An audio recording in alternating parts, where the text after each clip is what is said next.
MP, Rajya Sabha Karnataka, Jairam Ramesh, who is also the AICC General Secretary, Communications in charge, was here, just arrived here in Dimapur, that is April 9th, and he gave a press conference with the Dimapur media.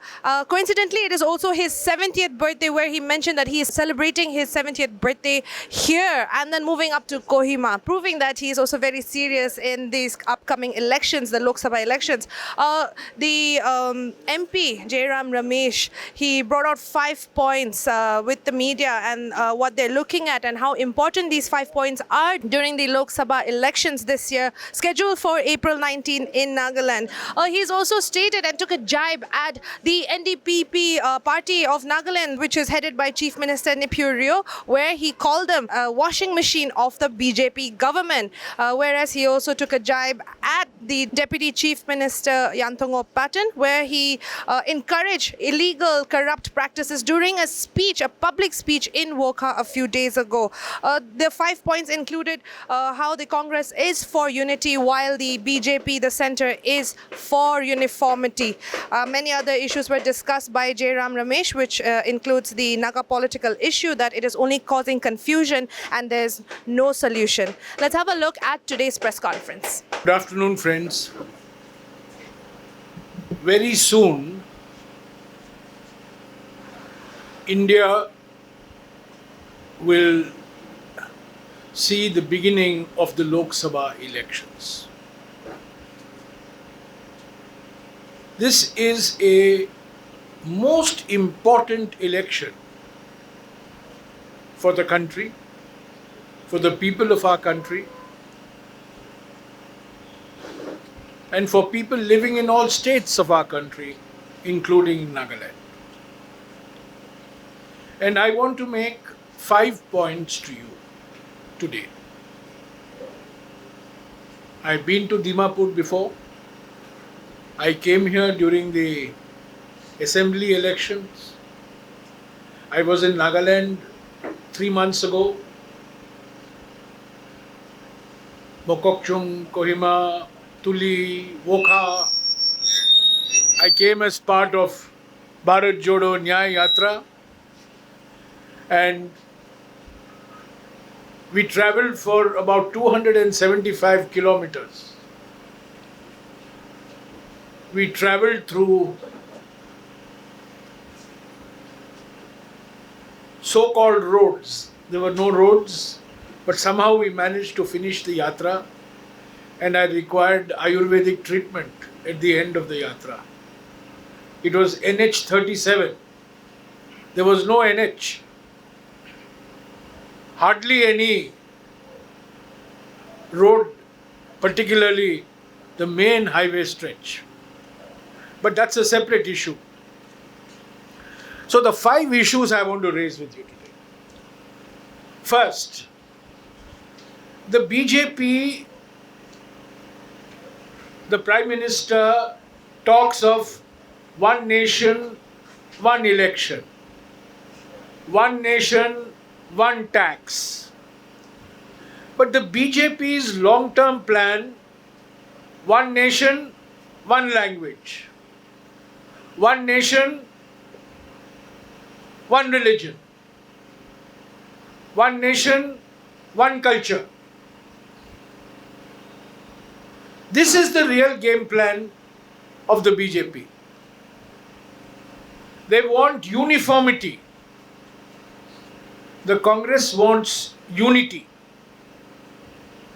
So the 2024 election is a battle between unity versus uniformity. The Congress wants to celebrate India's diversities, but the BJP wants to impose an artificial uniformity. When I say BJP, I include all the allies of the BJP in this. Here in Nagaland, we have the battle is between Ndpp and the Congress.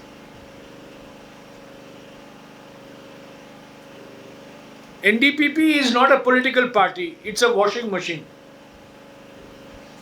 the BJP washing machine. And the Congress is fighting this washing machine. So the first point I want to make is the Congress wants to strengthen unity by celebrating its diversity. The BJP wants to impose artificial uniformity. That is the first issue in the 2024 election. The second issue that I want to say is that the BJP removed Article 370 from our constitution. This is the Constitution of India. Article 370 was removed. There was a bulldozer in Parliament and Article 370 was removed. Next target is Article 371. And Article 371A in the Constitution was included in 1963 when the state of Nagaland was formed. Article 371A protects the culture of Nagaland, protects the religions of Nagaland, the cultures of Nagaland, the languages of Nagaland. It protects ownership and transfer of land. This is under threat now. Article 371A is under threat. Article 371B for Assam is under threat. Article 371C for Manipur is under threat. Article 371F for Sikkim is under threat. Article 371G for Mizoram is under threat. And Article 371H for Arunachal Pradesh is under threat. But for Nagaland, it is Article 371A, particularly Clause 4 of Article 371A, which says that Parliament of India will not have jurisdiction on the ownership and transfer of land and its resources. That will be the responsibility of the Nagaland Assembly. That is under threat. So Article 371A, which provides special provisions for Nagaland, is now under attack, will come under attack. My third point, after almost 25 years of negotiations, finally in 2015, the Prime Minister made public a framework agreement with the NSC and NIN. It was a framework agreement between the Government of India and the NSC and NIM. But till today, we don't know what the details of the framework agreement are. 9 years have gone by. Promises have been made. In the assembly election, the Home Minister, the Prime Minister said, this is election for solution. But today there is no solution. There is only confusion. Why have the details of the framework agreement not been made public? This is the third point I wish to make. They have fooled the people of Nagaland. The fourth point I want to make is there is only one issue in this election, and that is jobs for youth. In the last 45 years, we have had the highest unemployment rate for youth in our country. One young person commits suicide every 2 hours in our country because of lack of jobs. There are no jobs. Few people are getting rich. But crores and crores of our youth are unemployed. The real issue in this election is unemployment, jobs. The Prime Minister promised to create 2 crore jobs every year when he got first elected in 2014. He has failed to fulfill that promise. He does not talk about jobs. He does not talk about price rise. He does not talk of economic inequality. He talks only about polarizing our society on the basis of religion. We are fighting this election on the 5 nyais, the 5 justices, and the 25 guarantees that we have given to the people of our country. Justice for women, justice for youth, justice for farmers, justice for workers, and social justice for all sections of our society, particularly scheduled castes, scheduled tribes, and backward classes. These are the issues in the 2024 election. But you will not hear the Prime Minister speaking about these issues. The first line in our Constitution, the preamble to the Indian Constitution, the very beginning of our Constitution, which became effective on 26th of January 1950. It says, we will give, we the people of India, having solemnly resolved to constitute India into a sovereign, socialist, secular, democratic republic, and to secure to all its citizens justice. First line of the preamble talks of justice, social, economic, and political. So that is the agenda for the Congress party. Justice. Justice for women, justice for youth, justice for farmers, justice for the weaker sections of society, and justice for workers. Finally, the 5th issue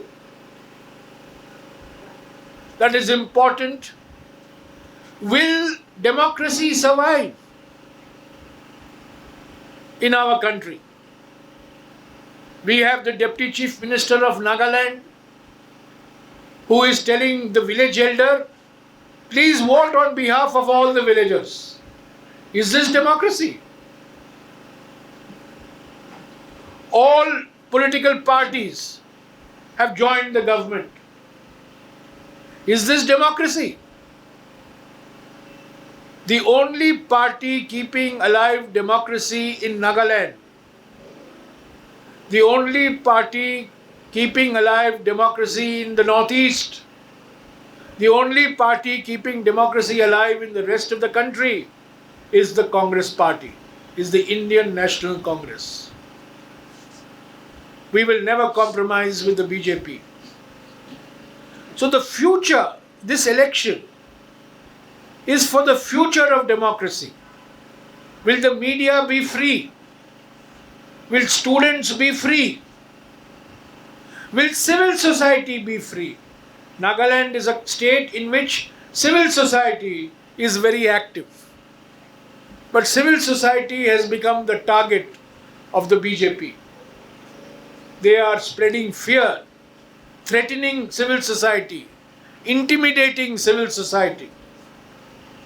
So this is the real issue in the 2024 election. To summarize, friends, these are the 5 issues. First, the unity versus uniformity. Second, the survival and protection of Article 371A in our constitution that has special provisions for Nagaland.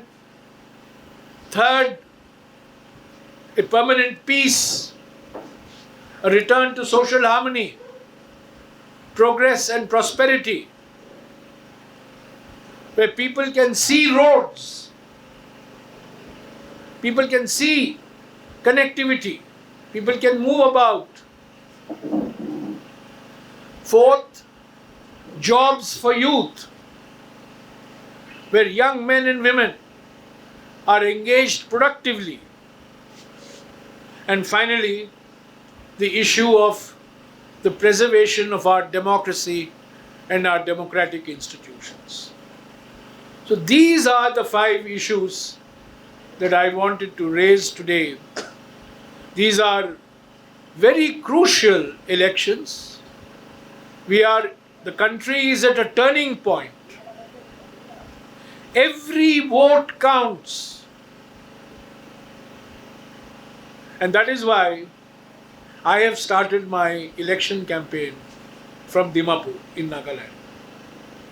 I will give you a secret today. Today I have turned 70 and I am celebrating my 70th birthday in Ndpp. And I will be going to Kohima later on in the evening.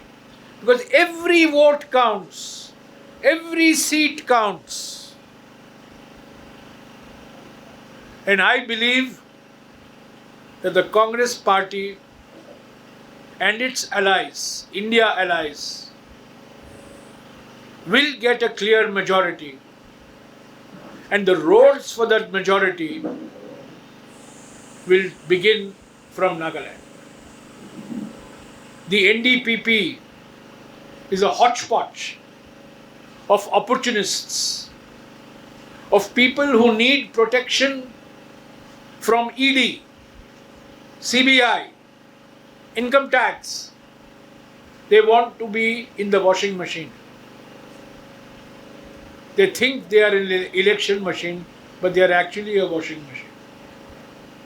So we are holding the flag of democracy high, and I believe that the people of our country are fed up of 10 years of Mr. Modi's injustices, false promises, lies, and defamations. And they want to give a long retirement to our Prime Minister on June 4th. So thank you very much, and I would be more than glad to take any questions that you have. Thank you. You can raise your hands for questions and identify yourself and put the questions, please. Do we have an extra mic to give to the press? I saw one mic.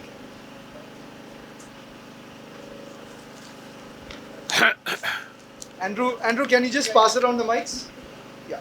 Please identify with your name, Ben, and the organization. This is Jairam from Nagaland Post. First of all, a very happy birthday to Jairam, Ramesh. Thank you. With regards to the India bloc, Congress has given out its manifesto.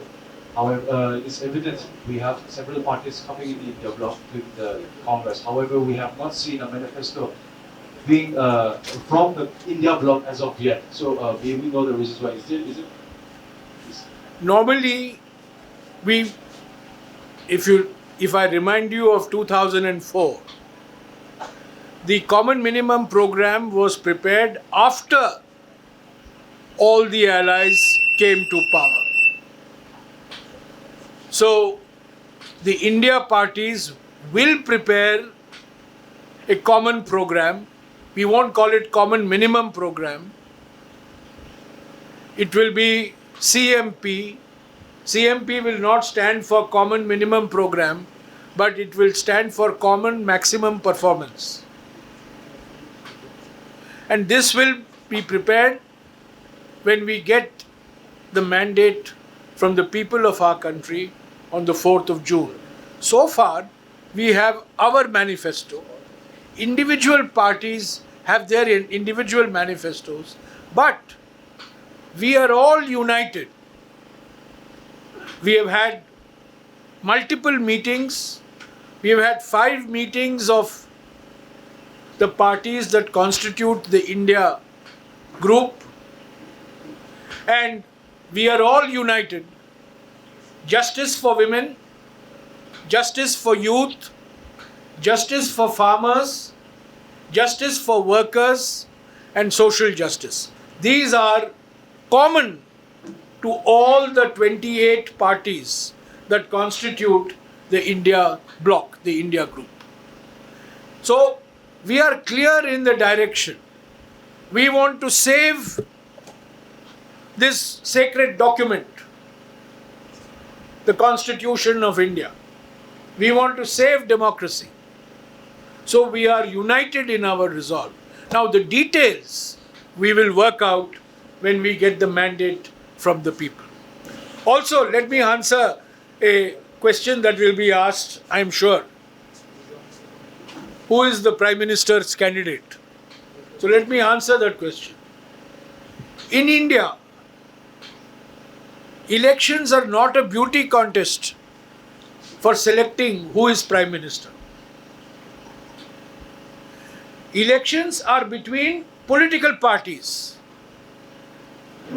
Party manifesto, party symbol, party ideology, party program. Ours is not an individual-centric democracy. Ours is a party-centric democracy. When we get the majority, when we get the mandate, all the parties will sit together and will select the prime ministerial candidate who will be sworn in as Prime Minister. We do not believe that elections are fought to choose candidates represent political parties. A very important distinction. Unlike America, where you choose individuals, ours is a parliamentary system where we choose parties. Yes. So the question. Actually, I have 2 questions. Yes.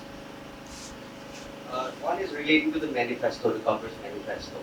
In the manifesto, the party promised to solve the Indo-Naga problem on the basis of a preliminary agreement dating to 2013 and 14. It has stated in the manifesto. Now, the details of that so-called agreement was not specified in the manifesto. So what we want to know is, what was the content of that agreement and it was with which group? My other question will be, is on the electoral vote. Only recently, Rahul Gandhi has made a scathing criticism of the electoral votes.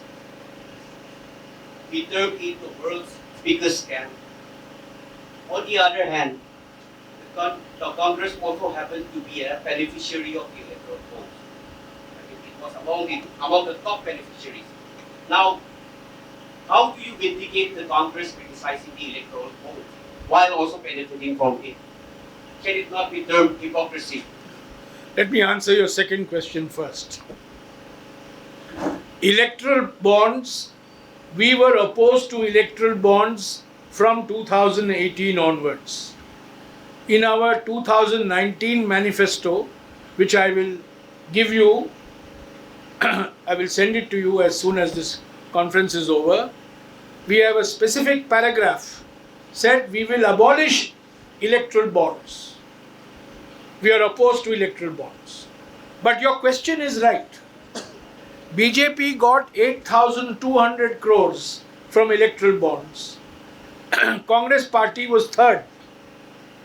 We got 1,400 crores from electoral bonds. So are we being hypocrites?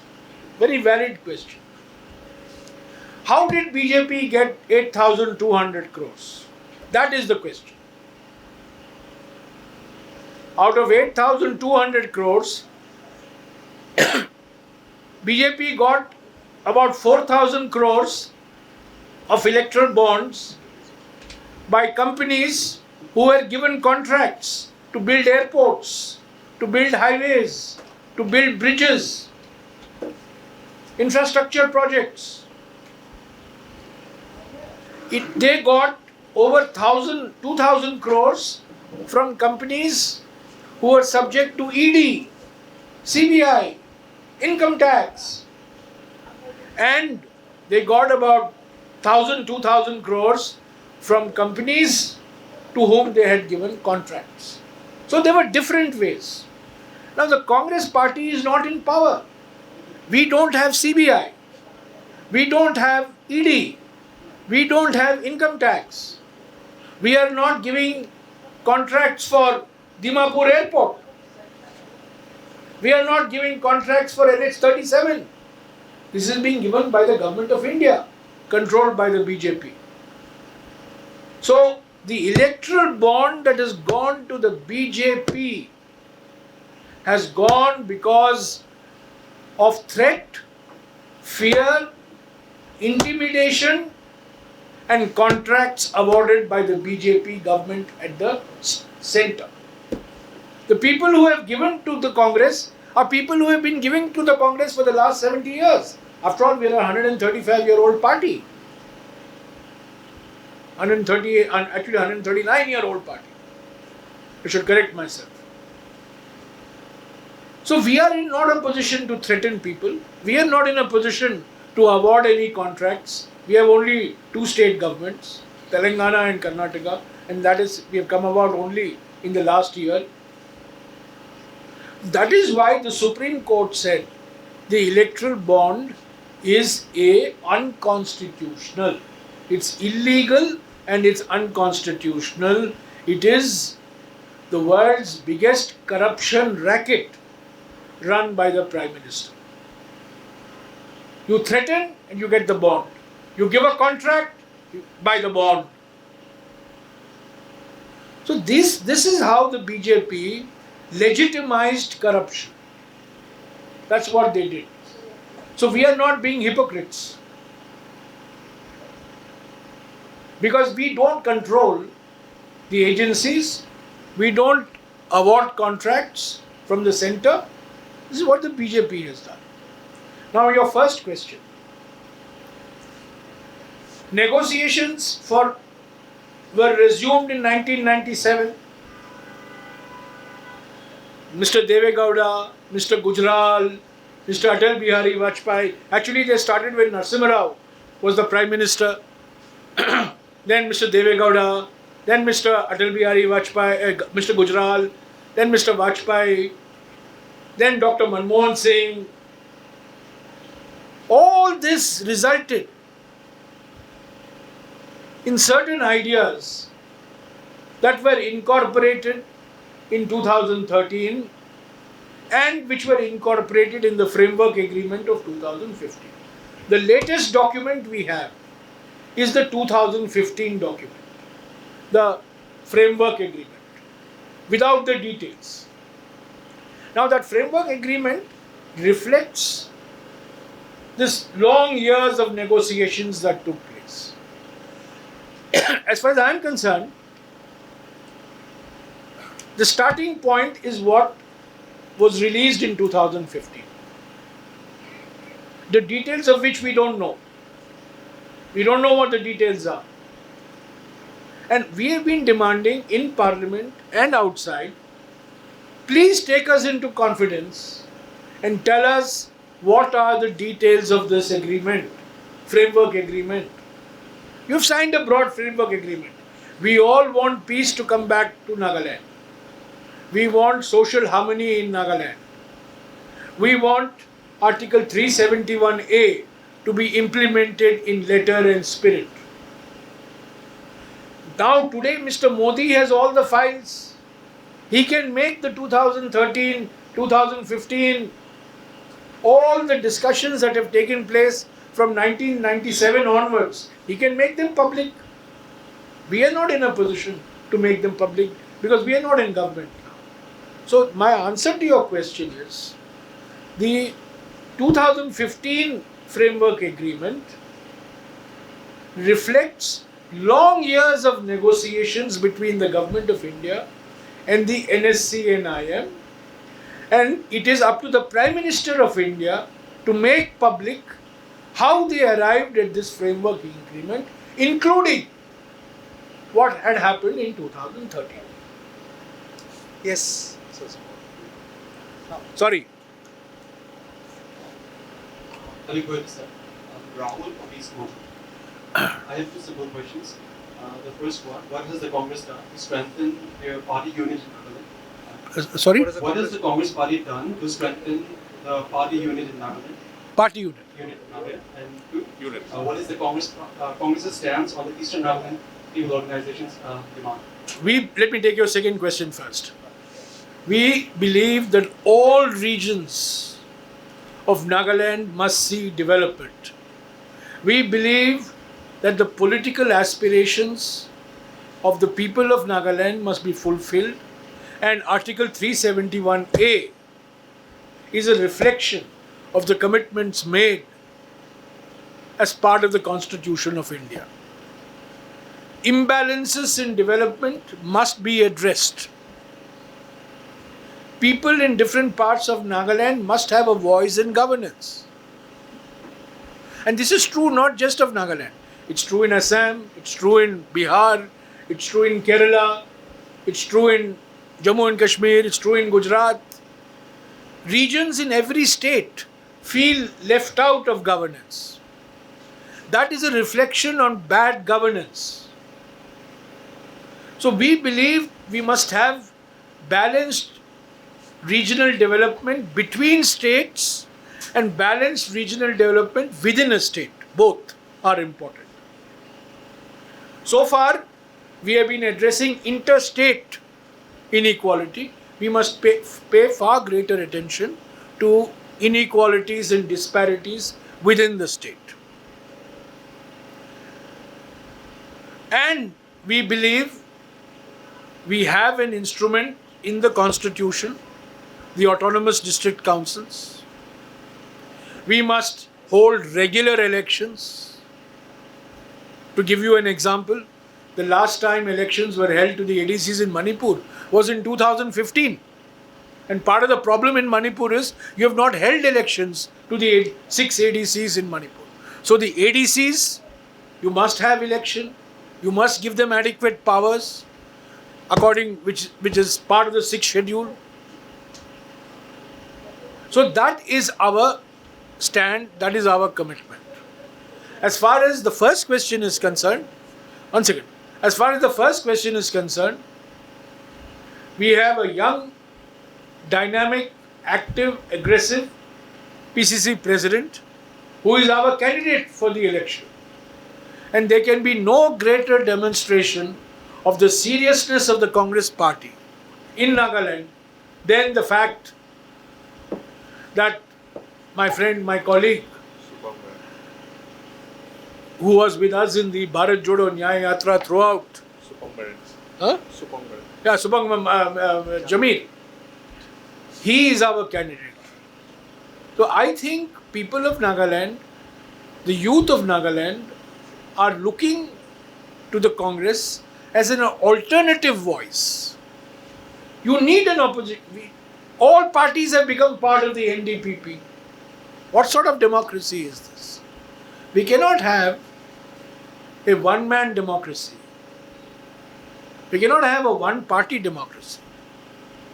So I think we are very serious, and the fact that Mr. Jamir is our candidate, our PCC president is the candidate, shows that the Congress is very serious. You were asking some other question.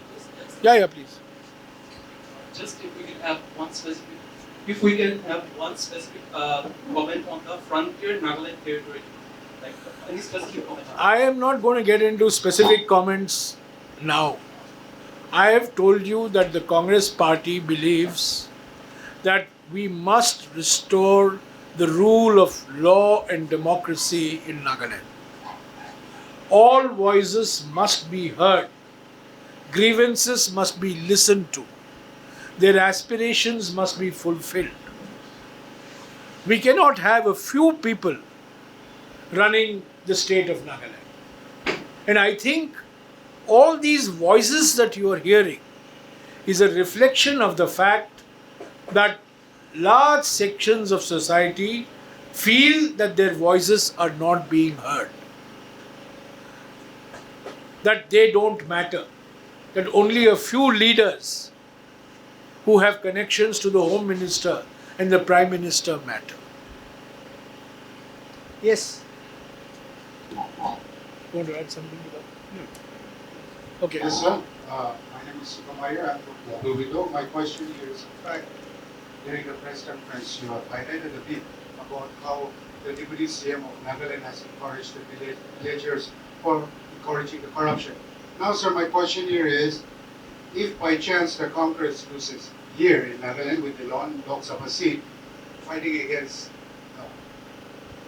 PTA government, not forgetting the 60 elected legislatures, would you attribute the loss also to the corruption, especially when the likes like of Deputy CM is encouraging corrupt practices? Or what is the Congress doing?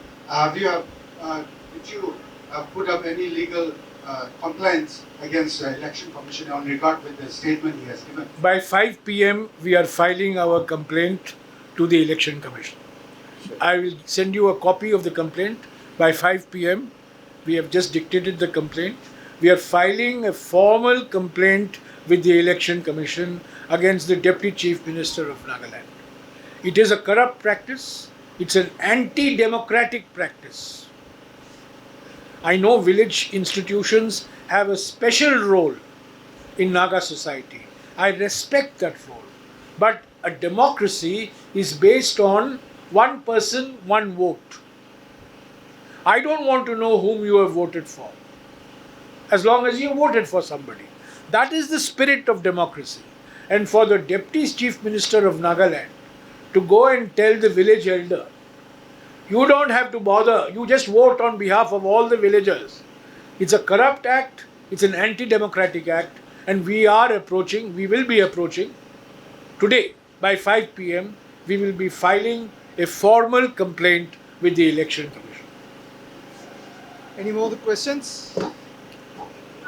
Yeah. Yes, sir. I'm Esther from Nagaland News Network. And we will seek an appointment with the Election Commission tomorrow to take the complaint forward. We will be filing the complaint today and we will be taking it forward tomorrow. This is in regard to the fencing of the border with Nagaland. The center is going to fence it, and the BJP government Modi ji did the Look East policy, then the Act East policy.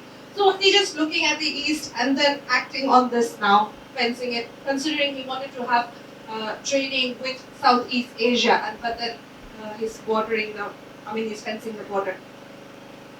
This question should be asked of the Chief Minister of Nagaland.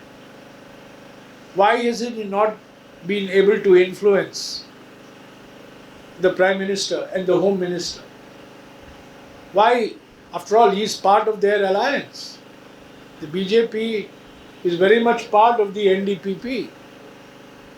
Mr. Rio is very much in bed with the BJP, and the BJP is very much in bed with Mr. Rio. So why is Mr. Rio and his colleagues not been able to influence the Home Minister and the Prime Minister on this issue? It's a sensitive issue.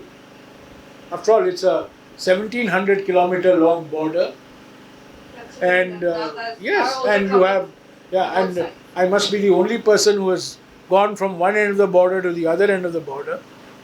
I've travelled across the border, and this question should be asked of the Nagaland Chief Minister. What is the Nagaland Chief Minister doing? Does he have the courage of conviction to give up his alliance with the BJP on this issue, if it means so much to him? See, I think this is a direct consequence of what has happened in Manipur, right? All this is a reaction to the events in Manipur. Today we are on the 9th of April. Manipur erupted on the night of 3rd of May, almost 11 months ago. Prime Minister is quiet, He has not come to Manipur. He has not met the Chief Minister of Manipur. He has not met political parties of Manipur. He has not met MPs of Manipur. One MP is his MOS, External Affairs. He has not met him. He has not met MLAs of Manipur.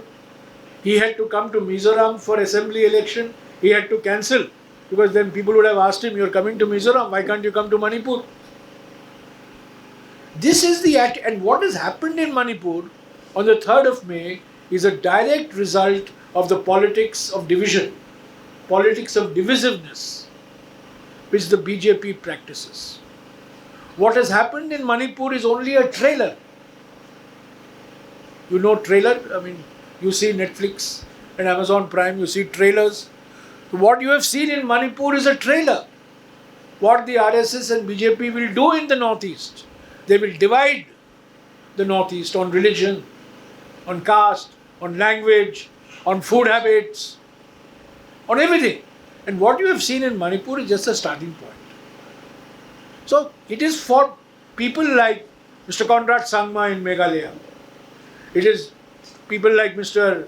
Khandu in Arunachal Pradesh, Mr. Rio in Nagaland, who claim to be great champions of regional pride.